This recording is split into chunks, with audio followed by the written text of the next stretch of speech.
देश के गृह मंत्री चुनावी रैली में जाते हैं, ठीक है ना। हमारे देश के गृह मंत्री जी ऐसे आ रहे थे और देश के गृह मंत्री के बारे में ज्यादा मत खुलवाइए। सनातनी भाभी बना लिया आपने दोस्तों। कौन को किसकी भाभी? आपकी भाभी होंगी, अपने घर में ले जाइए, नाश्ता पानी कराइए, उनकी मुंह दिखाई करिए जाकर। क्यों नहीं करते? एटीएस में जाकर मुंह दिखाई करिए ना। नरेंद्र मोदी से कोई पूछे कि इस देश में वोट नहीं मिल रहे, जो वहां से लोगों को यहाँ पर धर्म परिवर्तन करवाया जा रहा है। जो कहता है 27 साल का लड़का ये बात को कहता है कि जो महिला जो है वो खाली प्लॉट है। इससे पहले वो रामदेव, वो 2.25 आंख वाला काना रामदेव, वो बयान देता है, आपने सुना ही होगा। वो कह रहा था कि मुझे तो महिलाएं बिना कपड़ों के भी अच्छी लगती हैं। ये 26-27 साल के लड़के जो कुछ नहीं कर पाते प्लॉट हैं। क्या आपके घर की बहन बेटियां खाली प्लॉट है? दीजिए ना आप इस सवाल का जवाब। स्मृति ईरानी को तो छोड़ दीजिए उन्हें तो उनके बारे में पूछिए। देश में बेटियों के साथ बलात्कार हो, चाहे बेटियों के साथ दुष्कर्म हो, इनकी आवाज नहीं निकलती है स्मृति ईरानी की।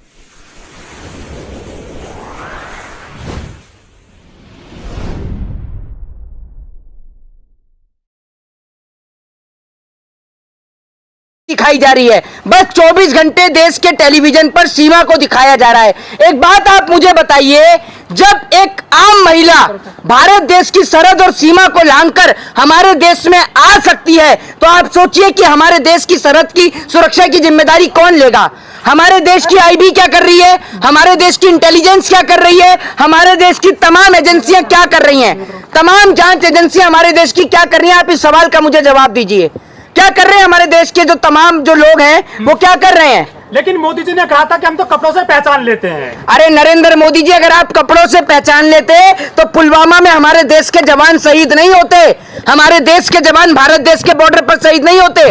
आज आप इसी से अंदाजा लगा सकते हैं कि कश्मीर के अंदर जो आतंकवादी घटनाएं होती हैं, कश्मीर के अंदर जो आतंकवादी हमले होते हैं, इनके हमले करने के लिए जो पाकिस्तान से लोग आते हैं उनको कोई रोक और टोक नहीं होती। आप ये समझ लीजिए, क्योंकि जब एक महिला हमारे देश में आ सकती है और आकर शादी कर उत्तर प्रदेश के नोएडा में रह सकती है, एक लंबे समय से रह रही थी, कई महीने से, तब उसके ऊपर कोई कार्रवाई नहीं हुई, तो आप सोचिए कि हमारे देश की सरहद की जिम्मेदारी कौन लेगा?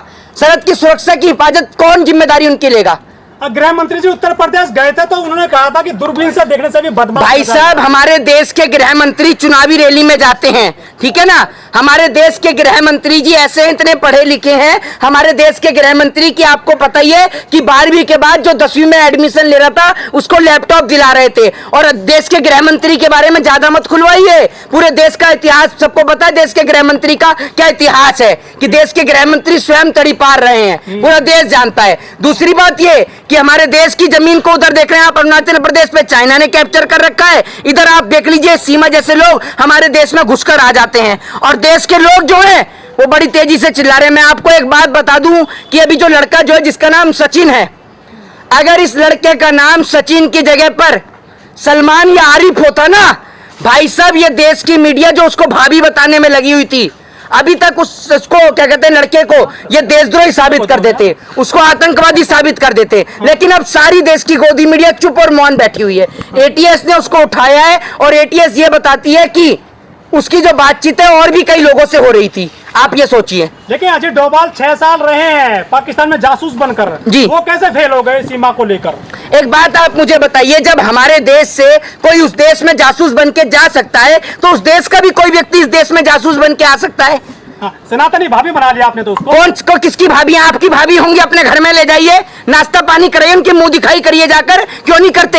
एटीएस में जाकर मुंह दिखाई करिए ना अपनी भाभी की। नहीं करेंगे मुंह दिखाई? पैसे दिए जा रहे हैं। काय की भाभी हो गई? किसकी भाभी हो गई? ठाकुरों की भाभी है वो। है? काय की भाभी हो गई? शादी करिए नहीं, कल को अगर हमारे देश में कोई आतंकवादी हमला हो जाता है तो उसका जिम्मेदार कौन होगा?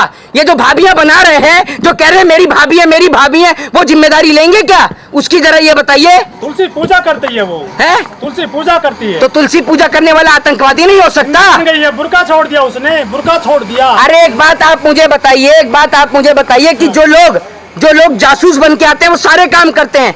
आपने वो फिल्म नहीं देखी जॉली एलएलबी? वो फिल्म नहीं देखी आपने जॉली एलएलबी? आप उसके अंदर देखिए नहीं। और एक अक्षय कुमार की एक फिल्म आई थी जिसके अंदर आपने देखा होगा कि जिस तरीके से वो एक पंडित जो है वो मुसलमान होता है और पंडित बनकर आता है, जो छिपकर रह रहा होता है। तो जासूस लोग तो होते ही ऐसे हैं। अगर सचिन सलीम होता फिर क्या होता? अगर वो सलीम होता तो अभी देश की गोदी मीडिया खप्पर भर रही होती और उसके ऊपर देशद्रोह का मुकदमा दर्ज हो गया होता। हाँ। देशद्रोह का मुकदमा दर्ज हो गया होता, उसको आतंकवादी, उसको टेररिस्ट घोषित कर दिया होता, लेकिन लड़के का नाम सचिन है ना, आप इस बात को समझिए। हाँ। तो उसको बड़ा ही उसको सनातनी बनाया जा रहा है। नरेंद्र मोदी से कोई पूछे कि इस देश में वोट नहीं मिल रहे, जो वहां से लोगों को यहाँ पर धर्म परिवर्तन करवाया जा रहा है, यहाँ की नागरिकता भी दी जा रही है क्या उनको? हाँ। ये तो बताइए। अच्छा, ज्योति मौर्य को बहुत इन्होंने ले लिया था अंटे पर मीडिया ने जी। और इसको भाभी बताया जा रहा है, इसको सीमा को। जी, ज्योति मौर्य ने जो अपने पति को लेकर थोड़ा सा विरोध जताया था, हाँ। और उसका जो डिवोर्स की जो बात शुरू करी थी, जी। तो काफी आलोचना की गई थी ज्योति मौर्य की। देखिए मैं आपको एक चीज बताता हूँ। इस देश में दो तरीके की चीजें हैं। इस देश में जो कानून है ना, आप कहते हैं कि आप लोकतंत्र में रहते हैं, सबके लिए एक समान कानून है। कोई एक समान कानून इस देश में नहीं है। पहली बात तो ये कि सवाल सरकार से पूछा जाता है, लोग कहते हैं आप सेना से सवाल कर रहे हैं। सेना से कोई भी सवाल नहीं कर रहा है। सवाल इस देश की सरकार से होते हैं कि एक बात आप बताइए, एक महिला कैसे भारत देश का बॉर्डर क्रॉस करके भारत देश के अंदर आ जाती है और आकर उत्तर प्रदेश के नोएडा में एक लड़के के साथ रहने लग जाती है? सबसे पहले सवाल तो ये होता है खड़ा। लेकिन लोग कह रहे हैं कि जो मोदी जी नोएडा जाते हैं बार बार, इंटरनेशनल एयरपोर्ट बन रहा है वहाँ, सूचनाएं लीक हो सकती हैं इस महिला के द्वारा, ऐसा भी कहा जा रहा है। भाई साहब, कुछ भी हो सकता है। पहली बात तो ये, एक बात आप मुझे बताइए कि वो लड़की जासूस है या नहीं है, ठीक है? ये बात कैसे पता चलेगी? जब तक पुलिस उससे कार्रवाई नहीं करेगी तब तक तो पता चलेगी नहीं। जब उसको एटीएस ने उठाया है, वो तो आप ये समझिए कि कोई देश में कोई बड़ी घटना नहीं हुई, देश में कोई बड़ी घटना भी घटित हो सकती थी। ऐसे अगर कोई भी सरहद क्रॉस करके हमारे देश में आ जाएगा तो आप सोच सकते हैं कि भारत देश की कहीं ना कहीं जो लोग हैं वो खतरे में है। भारत देश जो पूरा खतरे में है। लेकिन 4 इतने सुंदर बच्चे भी साथ लाइए, उनको तो अपना लीजिए। आपको अगर अपनाने का इतना शौक है तो अपने छोड़कर उनके को अपना लीजिए। आप क्यों नहीं अपना लेते? बच्चे तो भगवान का रूप होते हैं। बच्चे भगवान का रूप होते हैं। अरे तो हमने कब कहा कि बच्चे शैतान का रूप होते हैं? अगर कल को कोई देश में कोई बड़ी घटना हो गई, आप एक काम करिए ना, एटीएस वाले से जाकर कहिए कि वो 4 बच्चों को मैं गोद ले लेता हूँ, आप बन जाइए उनके पापा। वैसे भी आप लोग इस देश में पूरी भूमिका अदा ही करते हैं। महंगाई बेरोजगारी पे तो आप पे कोई सवाल है ही नहीं। एक ये सीमा को लेकर आप पे सवाल है, और आपकी तो भाभी भी है। भाभी है ना आपकी?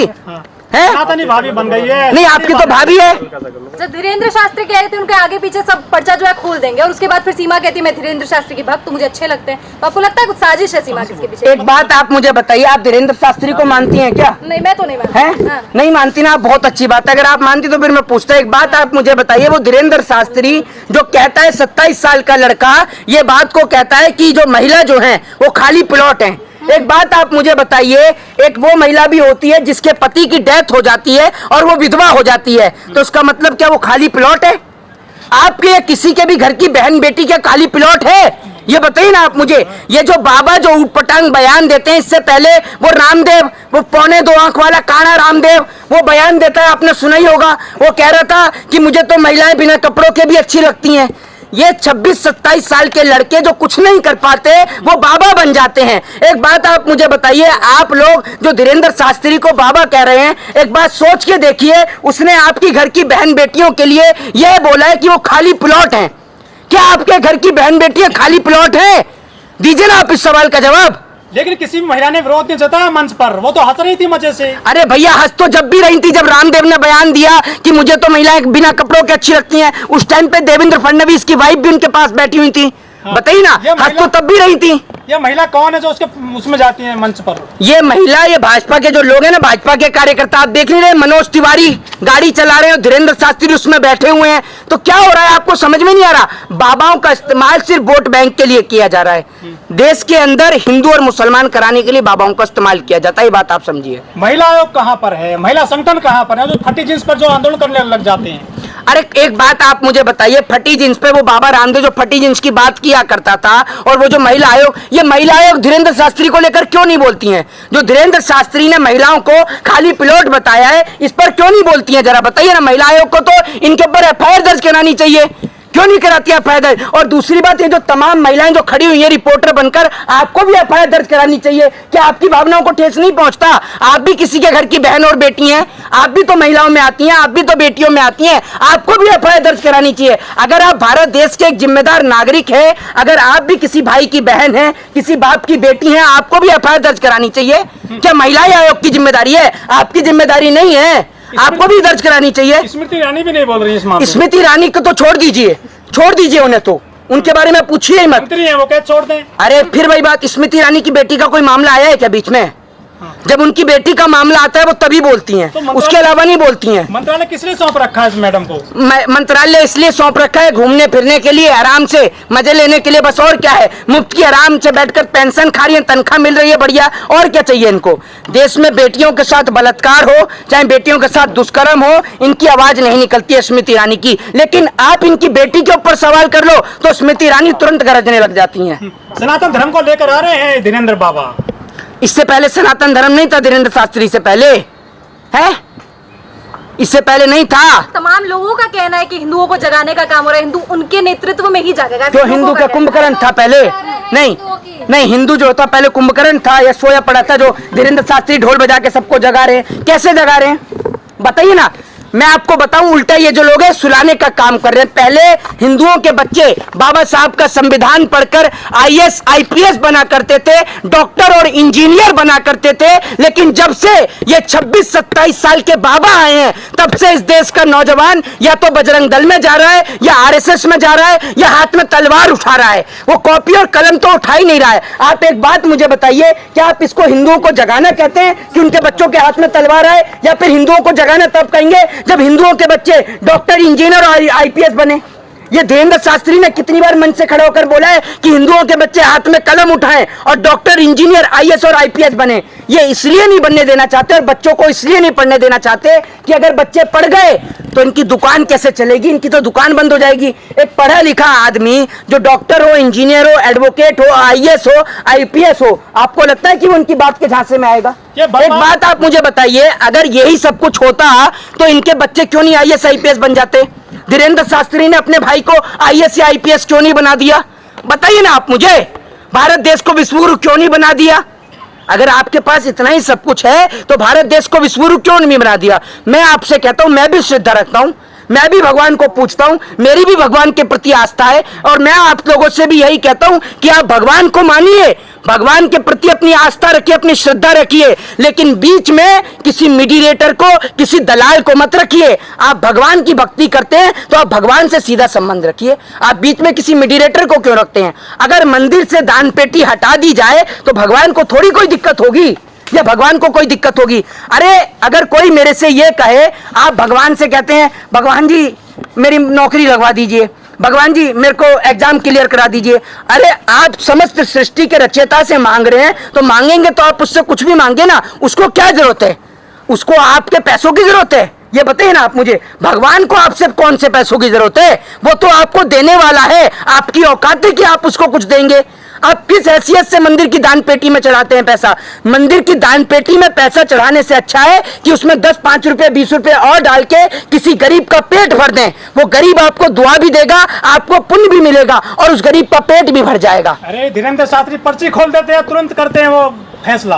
अगर पर्ची खोलने का इतना ही शौक था तो पहले क्यों नहीं बता दिया कि वो भारत देश से, वो पाकिस्तान से जासूस घुस रही है? बताइए ना आप मुझे। ये पर्ची और पर्चे बहुत देखे हमने, ठीक है? इस पर्ची और पर्चे के चक्कर में जो खर्चा हो रहा है ना, इस खर्चे को देखिए। दूसरी बात ये सुन लीजिए जरा, दूसरी बात ये कि आप ये जो कह रहे हैं, ये बाबा ऐसे हैं जो ज्ञान देते हैं, बड़ा लंबा लंबा ज्ञान पेलते हैं। ये बाबा जी कहते हैं कि सब मोह माया है, धन दौलत सब मोह माया है, और खुद गाड़ियों से उतरते हैं, बड़ी बड़ी लग्जरी गाड़ियों से। धीरेन्द्र शास्त्री पैदल क्यों नहीं चलते? और बाबा हैं तो सिक्योरिटी की क्या जरूरत? जरा ये बताइए ना, लग्जरी गाड़ी की क्या जरूरत?